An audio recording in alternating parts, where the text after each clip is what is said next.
दोस्तों आज के इस वीडियो में आपको बताऊंगा कुछ इंपॉर्टेंट चीज़ें जो आपको सीजीटी एमएससी स्कीम के बारे में मालूम होनी चाहिए। तो दोस्तों मेन पॉइंट्स हम इसमें कवर करेंगे।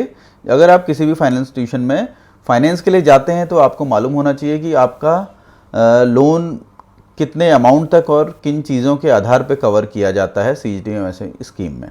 तो आइए सबसे पहले देखिए कौन इसके लिए एलिजिबल बोरोवर है, यानी कौन है जो इस स्कीम का बेनिफिट उठा सकते हैं। इसके लिए देखिए दोस्तों, कोई भी नया या एग्जिस्टिंग माइक्रो या स्मॉल एंटरप्राइजेस यूनिट, नया या एग्जिस्टिंग, आप इस चीज़ का ध्यान देना है। अगर आपकी यूनिट नई है तो भी आप उसका बेनिफिट उठा सकते हैं, अगर एग्जिस्टिंग यूनिट है तो भी आप उसका बेनिफिट उठा सकते हैं। आइए फ्रेंड, इसके अंदर एक चीज़ और हम देखते हैं। देखिए हाइब्रिड या पार्शियल कोलेटरल सिक्योरिटी ये क्या चीज़ होती है, इसका मैं आपको बताता हूँ। सपोज़ आपने यूनिट इस्टेब्लिश की और आपने बैंक से 2 करोड़ का फाइनेंस लिया। 2 करोड़ में फ्रेंड आपने 1 करोड़ की आपने कोलेटरल सिक्योरिटी दे रखी है, यानी 1 करोड़ की आपकी कोलेटरल सिक्योरिटी बैंक के पास है और आपका 1 करोड़ अनसिक्योर्ड है, यानी 1 करोड़ तो आपका सिक्योर्ड हो गया, यानी जिसमें आपकी बैंक की सिक्योरिटी लगी हुई है 2 करोड़ के लोन में से, और 1 करोड़ आपका फ्रेंड अनसिक्योर्ड जो बैंक ने आपको फाइनेंस कर रखा है। तो बैंक चाहे तो इस अमाउंट को जो आपका अनसिक्योर्ड है इसको सीजीटी एमएससी में कवर कर सकता है। इसको हम एग्जाम्पल को थोड़ा रिवर्स लेके चलते हैं। मानिए आपने बैंक से 2 करोड़ का लोन लेना है, आपने 2 करोड़ का फाइनेंस लेना है, आपके पास जो प्रॉपर्टी है या कोई भी कागज़ है वो देने के लिए सिर्फ 1 ही करोड़ के हैं और बाकी का 1 करोड़ आपके पास है नहीं। तो उस केस में बैंक क्या करेगा? उस केस में ये जो सर्कुलर है या गवर्नमेंट की गाइडलाइन है वो क्या कहती है? वो ये कहती है कि 1 करोड़ को आप 1 करोड़ की आप प्रॉपर्टी ले सकते हैं और दूसरा जो 1 करोड़ है उसको आप सीजीटी एमएससी में कवर कर सकते हैं। अब इसको हम एक एग्जाम्पल और लेते हैं। मान लीजिए आपने लोन का अमाउंट बड़ा लेना है, आपने लेना है 4 करोड़ का अमाउंट। अब इस केस में क्या करेंगे दोस्तों? इस केस में हम ये करेंगे, सपोज़ आपने 4 करोड़ का लोन लेना है लेकिन प्रॉपर्टी आपके पास 2 ही करोड़ की है, तो इस केस में ये होगा कि 2 करोड़ आपका 2 CR आपका सीजीटी एमएससी में कवर हो जाएगा और बाकी का जो 2 CR है वो आपका कोलेटरल में कवर हो जाएगा। यानी आपको 2 करोड़ की जो गारंटी है वो government of India through CGT MSc trust के थ्रू आपको देती है, जिससे आप अपना लोन ले सकते हैं। तो अगर आपने लोन लेना है तो आप इजीली बैंक को अप्रोच कर सकते हैं, उसमें आपको झिझकने की कोई ज़रूरत है नहीं। उसके बाद आता है दोस्तों गारंटी का टेन्योर कितने पीरियड का रहता है। गारंटी का टेन्योर देखिए, टर्म लोन के केस में 5 साल का रहता है प्लस 5 ईयर का ब्लॉक रहता है, यानी मैक्सिमम 10 ईयर्स। और अगर आपकी सीसी लिमिट है तो सीसी लिमिट आपका जो लोन का टेन्योर है, यानी जितने टाइम आपका टोटल लोन चल रहा है उसका टेन्योर रहता है। जो आपका लोन टेन्योर है तब तक आपकी गारंटी कवरेज रहेगी, उसके बाद नहीं रहेगी। तो इस चीज़ का भी आप ध्यान देंगे। आइए दोस्तों इसमें देखते हैं क्रेडिट फैसिलिटी जो स्कीम के अंदर में अवेलेबल है। अगर आप दोस्तों आरआरबी या किसी फाइनेंशियल इंस्टीट्यूशन से लेते हैं तो 50 लाख तक का ही लोन आपको सीजीटी एमएससी में कवरेज में मिलेगा। लेकिन अगर आप किसी बैंक से, शेड्यूल्ड कमर्शियल बैंक से लेते हैं तो उस केस में आपको 2 करोड़ का लोन आप ले सकते हैं। और एक चीज़ और ध्यान दें, अगर आप किसी स्मॉल फाइनेंस बैंक से लेते हैं तो उस केस में भी आपको दोस्तों 50 लाख का ही मिलेगा। तो कोशिश करें अगर आप लोन लें तो किसी भी शेड्यूल्ड कमर्शियल बैंक से ही फाइनेंस लें, जिसमें आपके सारे नेशनलाइज बैंक और प्राइवेट बैंक्स ऑलमोस्ट सभी आ जाते हैं, बड़े बैंक्स। देखिए दोस्तों वो कौन सी क्रेडिट फैसिलिटीज़ हैं जो सीजीटी एमएससी के अंदर कवरेज नहीं होती। अगर आपका कोई लोन चल रहा है या आप लेने जा रहे हैं जो आपको DICGC यानी deposit insurance and credit guarantee corporation या रिजर्व बैंक ऑफ इंडिया की गारंटी है, तो उस केस में आपको जो आपका लोन है वहाँ वो कवर नहीं होगा। उसके अलावा अगर गवर्नमेंट ने कहीं गारंटी दे रखी है, रिस्क कवर कर रखा है, तो उस केस में। और दोस्तों अगर आपका माइक्रो एंटरप्राइजेज है और मुद्रा में कवर है अप टू 10 लाख का, ये चीज़ ध्यान दें, up to 10 lakh, up to 10 lakh के लोन सीजीटी एमएससी में जनरली कवर नहीं होते, ये मुद्रा में कवर होते हैं। एक चीज़ और ध्यान देना है दोस्तों, जो सीजीटी में एसएमई में कवर जो लोन होता है सीजीटी एमएससी में, तो उसमें आप देखिए अगर 14% से ज़्यादा ब्याज लगेगा तो वो लोन इसमें कवर नहीं होगा। तो मैक्सिमम जो ROI है दोस्तों वो 14% से ज़्यादा नहीं होना चाहिए, इस चीज़ का आपने ध्यान देना है। एक चीज़ जो हमारे काफ़ी सारे फ्रेंड्स को पता नहीं होती है वो ये है कि एनुअल गारंटी फ़ीस क्या है।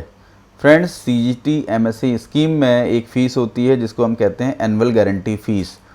मान लीजिए आपने कोई 1 करोड़ का लोन लिया, यानी 100 लाख लगा लेते हैं हम इसको, और यहाँ देखिए दोस्तों इसमें अमाउंट ले रखा है। मैं आपको एग्जाम्पल्स के पहले थ्रू समझा देता हूँ ज़रा। 100 लाख का आपने लोन लिया है 1 करोड़ का, इसमें मान लीजिए आपको फीस लग रही है, कोई भी हम फीस उठा लेते हैं 1.80%, ये पर ईयर लगती है। तो आप ये लगा लीजिए इस लोन का 100 लाख का यानी 1 करोड़ का 1.80% दोस्तों 1,80,000 रुपये, ये आपने हर साल CGT MSE को, ट्रस्ट को आपने पैसा पे करना है। बैंक आपके अकाउंट से डेबिट करके वो पैसा वहाँ ट्रस्ट को दे देगा। तो आप 2 करोड़ के लोन में आप लगा लीजिए आपने कितना पैसा देना है। एक हम एग्जाम्पल पकड़ के ले लेते हैं, ये ज़्यादा ही रहता है जनरली। तो आपको दोस्तों 3.60 लाख रुपए आपने देने हैं ट्रस्ट को। तो इस चीज़ का ध्यान रखें। अगर आपके पास कोलेट्रल है मॉर्गेज करने के लिए तो दोस्तों बिल्कुल कोलेट्रल पे जाएं। रीज़न बीइंग ये है, मिनिमम CGT MSE कवरेज लें। उसका कारण ये है कि जो आपको ये एक्स्ट्रा कॉस्ट पड़ेगी ये आपकी पॉकेट को और आपको भारी पड़ेगी, बिकॉज ये अमाउंट काफ़ी ज़्यादा होता है 3,60,000 का। इससे आप एक एम्प्लॉयज़ या 2 एम्प्लॉयज़ की अपने यूनिट में, अपनी फॉर्म में उनकी सैलरी निकाल सकते हैं। तो यहाँ देखिए दोस्तों अप टू 5 लाख कितना लगेगा। Women micro enterprises units covered in the North East region या अदर्स के लिए up to 5 lakh 1 lakh plus जो ये रिस्क प्रीमियम है दोस्तों ये बैंक टू बैंक डिफर करता है। किसी बैंक का ज़्यादा रहता है, किसी का कम रहता है, depend on the banks NPA की, उस बैंक का NPA कितना है और CGT MSE में उसका रिकॉर्ड कैसा रहा है रिकवरी में। CGT MSE का कोई अकाउंट NPA हो गया तो बैंक का रिकवरी में क्या रिकॉर्ड रहा है उसके बेसिस पे ये डिसाइड होता है। इसके अलावा हम देखेंगे, देखिए 5 to 50 लाख का स्लैब अलग है, वहाँ पे आपको थोड़ा और ज़्यादा आपको जो annual guarantee fee plus risk premium लगेगा। और यहाँ देखिए अदर्स के लिए 1.50 है। विमेन माइक्रो एंटरप्राइजेस और नॉर्थ ईस्टर्न रीजन के लिए थोड़ा सा कम है। 50 lakh to up to 2 crore 1.80 है सभी के लिए, प्लस रिस्क प्रीमियम जो भी इसमें लगेगा वो है। रिटेल ट्रेड के केस में दोस्तों अप टू 2% है प्लस रिस्क प्रीमियम रहेगा। Retail trade above 10 lakh to 100 lakh यानी 1 करोड़ ये कवर अब CGT MSE में होने लग गया है। एक इंपॉर्टेंट पॉइंट पे नज़र डालते हैं दोस्तों हम, एक्सटेंट ऑफ गारंटी कवरेज, यानी गारंटी का कवरेज कितना मिलेगा। मान लो आपने 15 लाख का लोन लिया, इसका मतलब ये नहीं आपको पूरे 15 लाख का गारंटी कवरेज मिल जाएगा। वो डिपेंड करता है एरिया पे और आपके एंटरप्राइजेस के कंस्टिट्यूशन पे। देखिए सपोज आपकी माइक्रो एंटरप्राइजेस है, माइक्रो एंटरप्राइजेस में अप टू 5 लाख आपको 85% कवरेज मिलेगा, यानी 5 लाख का लोन लिया है तो आपका 4,25,000 ही CGT MSE में कवरेज होगा। इसके अलावा आप अगर 5 से लेकर आपने 50 लाख तक ले रखा है तो उस केस में दोस्तों आपका 75% कवर होगा, यानी 37,50,000 और 50 लाख से 2 करोड़ तक आपका 75% यानी 1.5 करोड़ कवर होगा। अब ये विमेन एंटरप्रेन्योर्स और नॉर्थ ईस्ट रीजन में सिक्किम या अदर एरियाज़ के लिए देखिए थोड़ा सा अलग है, वहाँ पे आपको 80% कवरेज होता है और प्लस ये देखिए ये अप टू 40 लाख, यानी जो ये ब्रैकेट है ये थोड़ा बढ़ जाता है फॉर विमेन एंटरप्रेन्योर्स और नॉर्थ ईस्ट रीजन के लिए या फिर माइक्रो एंटरप्राइजेस के लिए अप टू 5 लाख ओनली।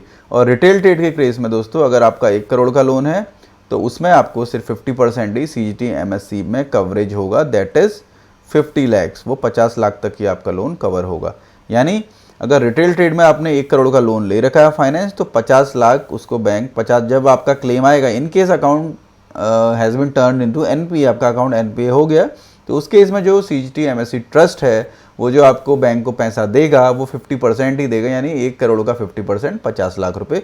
इसका मतलब ये है एक्सटेंट ऑफ गारंटी कवरेज का मतलब ये है कि जब भी आपका अकाउंट जो NPA होगा तो उस केस में बैंक को कितना पैसा वापस मिलेगा। तो ये 100% बिल्कुल भी नहीं है in any of the cases. एक इंपॉर्टेंट चीज़ और देख लें दोस्तों कि अगर आपका अकाउंट NPA हो गया तो कितने दिन बाद पैसा मिलता है या कितने दिन बाद बैंक उसको क्लेम कर सकता है। तो इसमें लॉक इन पीरियड है 18 मंथ्स। 18 मंथ्स कैसे है, आपके लार्ज डिसबर्समेंट या जो गारंटी स्टार्ट डेट है। सपोज आपकी गारंटी स्टार्ट हुई 1 जनवरी 2020 से और मान लीजिए आपका जो लास्ट डिसबर्समेंट था वो था आपका 31 मार्च 2020। तो दोस्तों इसमें से जो भी लेटर होगा यानी जो भी बात का होगा वहाँ से 18 मंथ्स काउंट किए जाएंगे और उसके बाद से आपका जो कवरेज है वो स्टार्ट, जो क्लेम है बैंक उसके बाद कर सकता है in case the account has been turn into NPA account. I hope friends मैंने सीजीटी एमएससी के कुछ बेसिक जो पॉइंट्स थे आपको क्लियर किए हैं, जो आपको मालूम होना चाहिए सीजीटी एमएससी लोन, अपने लोन को सीजीटी एमएससी में कवरेज करवाने से पहले। अगर इस वीडियो से रिलेटेड आपके कोई भी क्वेरीज हों, सीजीटी एमएससी से रिलेटेड आपके कोई भी क्वेरीज हों फ्रेंड्स, तो इस वीडियो के कमेंट सेक्शन में कमेंट करके ज़रूर पूछें। और ये वीडियो कैसा लगा आपको, प्लीज़ कमेंट सेक्शन में कमेंट करके ज़रूर बताएं। तो ये वीडियो आपको कैसा लगा कमेंट सेक्शन में कमेंट करके ज़रूर बताएं। अगर आपकी बिजनेस, फाइनेंस या बैंकिंग से रिलेटेड कोई भी क्वेरीज हैं दोस्तों, तो आप हमको हमारे इंस्टाग्राम अकाउंट में फॉलो करके सीधे डायरेक्ट मैसेज के थ्रू क्वेश्चन पूछ सकते हैं।